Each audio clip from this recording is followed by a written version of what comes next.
Have you ever seen a moment so tense, so raw, that the air in the room practically froze? Because let me tell you, when Meghan Markle decided to strut across that stage, unannounced, uninvited, expecting the same treatment Harry had always given her, it was a scene ripped straight out of a palace drama. You could practically hear the collective gasp. Meghan was ready for her usual grand entrance, expecting Harry to hand her the microphone like a devoted stage partner. But this time, oh no. Harry's hand tightened on that mic, his knuckles firm, his eyes fixed straight ahead. And in that very second, the crowd knew something had shifted. Hang up the uniform, they still serve. You're a scout leader to your kids. Service is in your blood, you're doing it every single day. Thank you everyone. I'm delighted to be here again this evening to present this award to our youngest winner. Please welcome to the stage. Atmosphere, making our competitors feel like the stars they are. Harry, once the ever-accommodating prince, wasn't playing along anymore. He stood his ground and the energy in the room crackled like static. Now picture this. Harry is at the podium, glowing under the stage lights, absolutely in his element. His words flow effortlessly, his voice steady, his stories tugging at every heartstring in that audience. He's speaking with purpose, owning that stage like it was built just for him. The crowd is hanging on every word, nodding, smiling, deeply moved by his passion. And then, in the middle of this perfect moment, Meghan sweeps onto the stage. No announcement, no mention in the program. Just Meghan appearing like she belonged there. But did she? That's the question everyone silently asked. tent, and it was some peer supporters from LA County Fire Department, and man. Harry's eyes flickered. You could see it, that tiny flash of surprise. He wasn't expecting her. His rhythm faltered, his polished delivery suddenly cracked by uncertainty. Meghan kept walking closer, closing the distance, ready to share his spotlight. And Harry, he paused, his body stiffening, his mind racing. Do I let her in? Do I keep going? The whole room sensed his hesitation, and the tension thickened. The audience, unsure of what they were witnessing, shifted uncomfortably in their seats, whispering, wondering how this was about to play out. Now here's a video of Meghan watching Harry as he's giving out his award, and you can tell she is not. And let me tell you, the crowd wasn't ready for this unscheduled twist. They had come to hear Harry. They had come for his stories, his vision, his voice. Meghan's sudden arrival, it was like a record scratch in the middle of a symphony. People exchanged glances, eyebrows raised, lips muttering silently. What is she doing here? The silence was deafening. No applause, no cheers, nothing. Just a strange, heavy pause that made the entire room feel awkward. Why didn't Prince Harry give Meghan Markle the mic? He had it. I mean, he had the mic this time, unlike... Hundreds of cameras captured it, every second, every angle. And the atmosphere, once warm and engaged, shifted to something entirely different. Doubt, confusion, suspense. What was supposed to be Harry's seamless, confident presentation now looked improvised, unpredictable. People didn't know how to react. Normally, when a surprise guest appears on stage, the audience at least claps politely. But here, nothing. The quiet was louder than any applause could have been. Ladies and gentlemen, buckle up because Meghan Markle... You see, surprise appearances aren't rare in the world of celebrity events. But this one, oh, it landed differently. The hush in the room told you everything. The crowd didn't know whether to welcome Meghan or question why she was there in the first place. Their hesitation was a story all on its own. Queen's Platinum Jubilee, in as much as Harry and Meghan were forced to keep a low profile.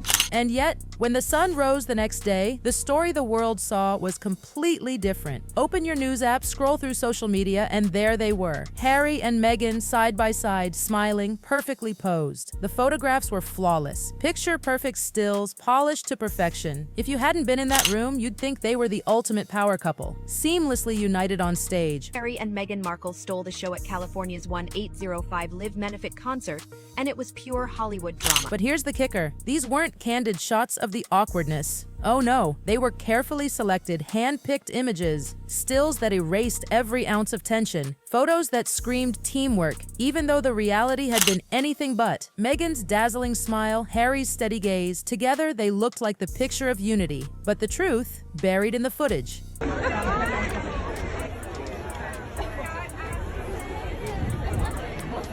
And that's what makes it fascinating. because every outlet had the footage, the awkward silence, the hesitation, the subtle standoff. But what did they choose to publish? Not the videos, not the raw reality, just those static, polished images that told a completely different story. As if the cameras hadn't captured Meghan barging in unannounced. As if Harry hadn't tightened his grip on that mic. Meghan Markle suffered an awkward microphone blunder after taking to the stage at a star-studded... It's the oldest trick in the celebrity playbook. Show the pictures that flatter, hide the videos that don't, shape the story, control the narrative, make sure the public sees what you want them to see. And in this case, the story wasn't about a clash, but about a united front, carefully curated by editorial choices. Here's the moment everybody keeps dancing around, but nobody's really talking about the mic.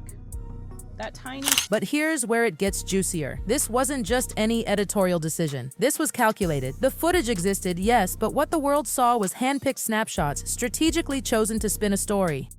It's the celebrity machine at work, covering cracks with glossy images, turning awkwardness into elegance. And trust me, it's no accident. She was snubbed by Hollywood. What's hilarious is that Meghan really did think, I'm told, that when she paid 12... And to truly understand the magnitude of this moment, you need to know the history. Because this wasn't the first time Meghan walked onto a stage with Harry. In fact, it had become a ritual. Harry would step up, Meghan would join in, and together they'd share the spotlight. It was their thing, a rehearsed, familiar routine. But not this time. Over the years, Harry had always made space for her. He'd invite her in, split the speech, share the platform. It was expected, anticipated. People were used to it. But at this event, Harry didn't budge. He didn't turn, didn't offer the mic. He carried on, his eyes fixed on the crowd, his words steady, his hand locked around that microphone like it was his lifeline. And for Meghan, who was used to sliding in effortlessly, the rejection was loud, even if no one spoke a word. Because here's the truth. In the world of celebrity, the microphone isn't just a tool. It's power. It's control. Whoever holds it commands the narrative, owns the room, directs the attention. And Harry, for the first time, wasn't sharing. And the audience, they noticed. They felt the shift. The usual handover never came. The seamless duet was gone. Instead, there was a silent battle of wills, right there under the stage lights. Harry, standing tall, confident, unyielding. Meghan beside him, waiting for the moment that never arrived. Now, let's talk about Meghan's entrance that night, because, darling, it was impossible to ignore. She arrived styled to the nines, dressed in a designer ensemble, clearly meant to turn heads. It was one of those outfits you could tell she picked carefully, wanting to exude power and sophistication. But under those stage lights, the effect was, let's just say, polarizing. Every little detail of her look was magnified. The bright lights caught every shimmer, every fold, every texture. And while Meghan clearly wanted to project polish and elegance, some observers whispered that it looked a touch too vibrant, maybe even mismatched with the formal tone of the evening. In other words, Meghan stood out, but not necessarily in the way she intended. The chatter among attendees confirmed it. Her look was a talking point, and not all the comments were flattering. The reality of these events is harsh. Stage lighting can make or break an outfit. What sparkles in the mirror might glare under the spotlight. Meghan, unfortunately, learned that in real time. Her carefully curated glamour clashed with the understated sophistication of the rest of the event. She wasn't blending in with the occasion. She was commanding it, whether anyone liked it or not. As the speeches ended and the event transitioned into its networking phase, the energy shifted from formal to casual. Harry slipped easily into conversation mode, shaking hands, leaning in with purpose, connecting with key attendees. He wasn't just mingling, he was focused, strategic, clearly picking who to engage with, aligning himself with causes and individuals that fit his personal vision. Meghan, meanwhile, floated through her own set of conversations, smiling, charming, pulling people into her orbit. She knows how to work a room, and she wasn't about to let the awkwardness on stage dictate her evening. She put on the face of calm control, chatting animatedly with groups that piqued her interest. Both of them, in their own way, navigated the post-event scene like seasoned professionals. But for those watching closely, the divide was obvious. Harry moved with independence. Meghan moved with determination. Two paths, parallel yet distinctly separate. Now here's the thing. That microphone clash wasn't just about a speech. It was about power. For years, Harry had been the one to step aside, to share the stage, to let Meghan's voice slide seamlessly into the moment. It was practically their trademark. But that night, Harry held his ground. He wasn't sharing, not this time. And let me tell you, the audience knew exactly what that meant. This wasn't a fluke. This was deliberate. Harry's confidence was unshaken. His voice didn't waver. His eyes didn't flick to Meghan for approval. His hand didn't loosen on that microphone. He had decided this was his moment, and his alone. And as Meghan stood there, smiling for the cameras, poised as ever, you could sense it. Beneath that graceful composure, the sting was real. This wasn't the Meghan Markle who swept onto the stage with ease, welcomed by applause. This was Meghan waiting, sidelined, forced to smile through silence. And oh, the whispers that started from that. You know how people are at these high society charity events. Behind every polite clap, there's a murmur, a raised brow, a whispered, "Did you see that?" Meghan's dress, her demeanor, Harry's refusal to pass the mic. It became the night's gossip before dessert was even served.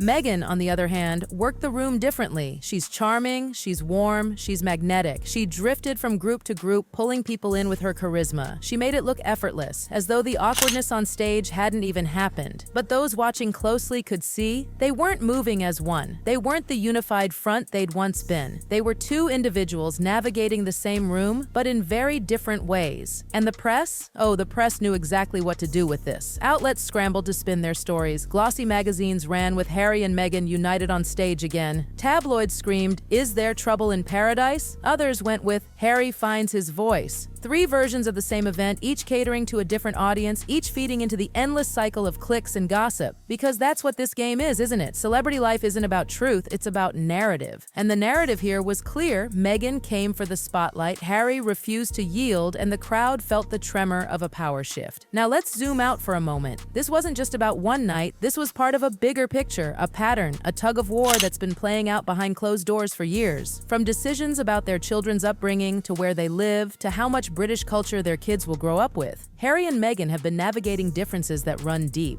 Harry wants his children to know both sides, the British royal heritage and the California lifestyle they're being raised in. Meghan? She's always leaned more toward carving out their place firmly in America. And honey, those conversations are anything but easy. We're talking schools, security details, endless travel logistics, balancing family ties across continents, all while dodging paparazzi at every turn. These aren't just choices, they're battles. They're negotiations wrapped in layers of pressure most of us can't even imagine. And when you put all that weight behind a simple moment, a hand refusing to pass the mic, suddenly it doesn't look so small anymore, does it? Because that microphone wasn't just metal and wires, it was control, it was a message. And Harry, once willing to hand it over, kept it firmly in his hand. And darling, that changes everything.